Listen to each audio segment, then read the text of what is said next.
Olá noturnos, sejam bem-vindos ao canal. Antes de começar o relato curto de hoje, não se esqueça de curtir esse vídeo e seguir o canal se você gosta desse tipo de conteúdo. Sem mais enrolação, vamos para o relato de hoje. E ele se inicia assim. Era uma noite de lua cheia, dessas que iluminam tudo com uma luz prateada e deixam as sombras ainda mais assustadoras. Eu estava na fazenda dos meus avós, lá no interior do Brasil, um lugar cercado de lendas e histórias antigas. A gente tinha acabado de jantar e eu decidi dar uma volta pelo pasto para ajudar a digestão. Meus avós sempre diziam para não sair à noite, mas eu, teimosa que só, nunca dava ouvidos. Andava pelo campo, ouvindo o som dos grilos e sentindo o cheiro da terra molhada. Tinha chovido mais cedo, e aquele cheiro de terra e plantas era uma delícia. De repente, comecei a sentir um calafrio subindo pela espinha. Sabe aquela sensação de que tem alguém te observando? Pois é, senti isso na hora. Parei e olhei em volta, mas não vi nada. Continuei andando, mais devagar dessa vez. Foi quando, lá longe, perto do rio, vi uma luz. Era uma luz esquisita, que se movia de um lado para o outro, como se estivesse dançando. Fiquei curiosa e fui me aproximando. Enquanto me aproximava, percebi que a luz parecia ter vida própria, se movendo de uma maneira que não fazia sentido. O coração começou a bater mais rápido, mas a curiosidade era maior. Quando cheguei mais perto, a luz parou de se mexer e ficou parada, me encarando. Foi então que percebi que não era uma luz comum. Tinha um brilho quente, quase hipnotizante. Fiquei ali, parada, olhando para ela, sem conseguir me mexer. Foi então que ouvi um sussurro, como se alguém estivesse chamando meu nome. Olhei em volta, mas não vi ninguém. Quando voltei a olhar para a luz, ela tinha se transformado. Na minha frente, apareceu uma enorme cobra de fogo, com olhos brilhantes e assustadores. Era o Boitatá, a lenda que minha avó sempre contava para assustar a gente antes de dormir.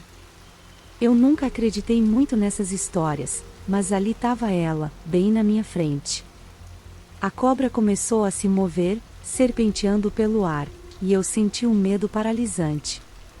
Queria correr, mas minhas pernas não obedeciam. O Boitatá se aproximou mais, e eu pude sentir o calor emanando dela. Minha mente estava um turbilhão de pensamentos. Por que eu não ouvi minha avó? Por que eu tinha que ser tão teimosa? Foi então que a cobra falou, ou pelo menos eu ouvi uma voz na minha cabeça. Ela disse que estava ali para proteger a floresta e os animais, e que eu não deveria ter saído à noite, pois a escuridão é cheia de perigos. Eu não sabia se chorava ou se implorava por misericórdia. Tentei explicar que só queria dar uma volta, que não tinha intenção de machucar ninguém. O Boitatá ficou me encarando por um tempo que pareceu uma eternidade, e então, como num passe de mágica, desapareceu. A luz se apagou, e eu fiquei ali, sozinha no escuro, tremendo de medo. Corri de volta para casa, com o coração na boca. Quando cheguei, minha avó estava na porta, me esperando. Ela me olhou com aqueles olhos sábios e disse apenas: "Eu avisei." Depois daquela noite, eu não conseguia mais dormir direito. Cada barulho, cada sombra, parecia o Boitatá vindo me buscar. Minhas noites eram povoadas por pesadelos onde a cobra de fogo me perseguia sem parar. Minha avó, percebendo meu tormento, resolveu me contar mais sobre a lenda, talvez na esperança de que, conhecendo melhor a criatura, eu perdesse o medo. Ela se sentou comigo na varanda, em uma noite bem estrelada, e começou a falar. O Boitatá é um espírito antigo, protetor das florestas e dos rios.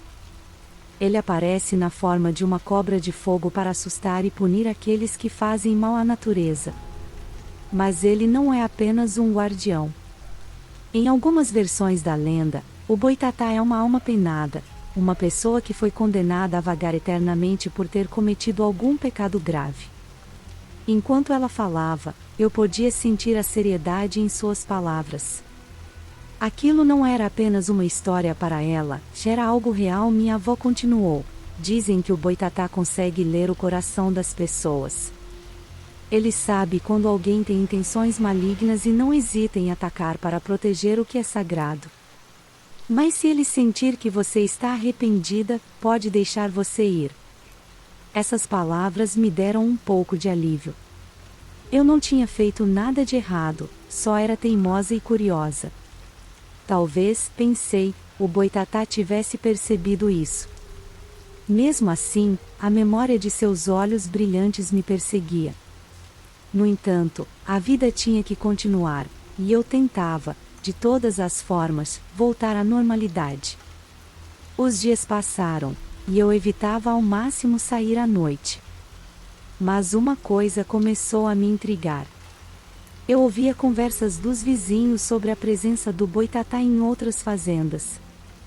Pessoas estavam desaparecendo, e animais eram encontrados mortos, queimados de uma forma que ninguém conseguia explicar. A curiosidade, que nunca me deixava em paz, começou a crescer novamente.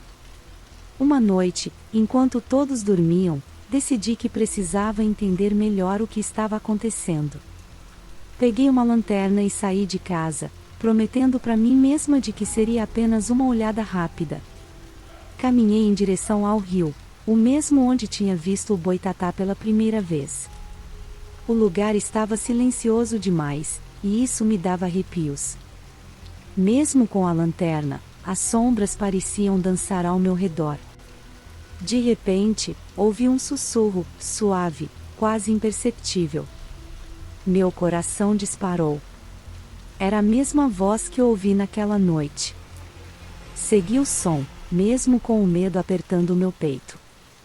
O caminho me levou até uma clareira, onde a luz da lua iluminava tudo com um brilho quase sobrenatural. No centro da clareira, vi algo que fez meu sangue gelar. Lá estava o boitatá, mas desta vez não estava sozinho. Em volta dele, havia várias figuras, todas humanas, mas com uma aura espectral.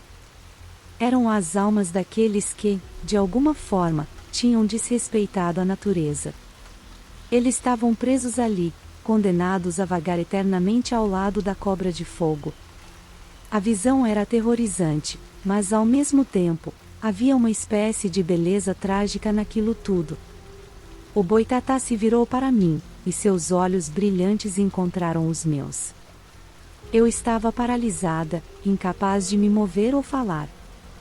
Foi então que uma das figuras espectrais se aproximou. Era uma mulher, com um semblante triste e sereno. Você não deveria estar aqui, ela disse, sua voz ecoando na minha mente. Eu só quero entender, consegui balbuciar. Por que tudo isso está acontecendo? Por que o boitatá está causando tanto medo?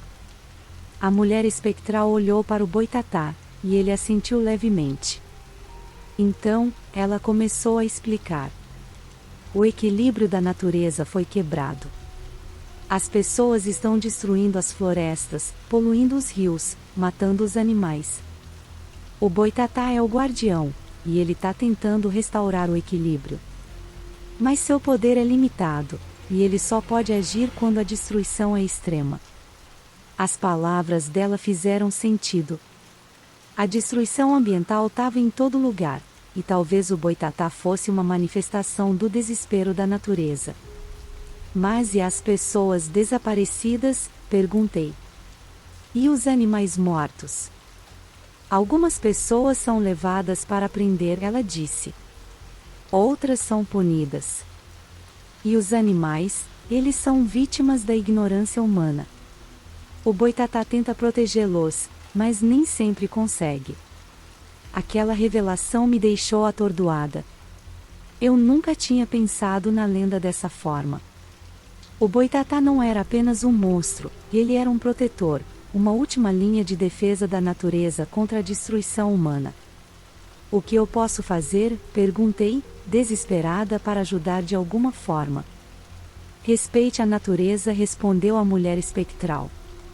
Ensine os outros a fazerem o mesmo. E nunca mais volte aqui à noite. Com essas palavras, ela se afastou, e o boitatá deu um último olhar para mim antes de desaparecer, junto com as almas que o cercavam. Fiquei ali, sozinha na clareira, sentindo uma mistura de medo e respeito. E esse foi o relato de hoje, gente, espero que gostem. Comentem e compartilhem, próxima semana tem mais. Até já, noturnos!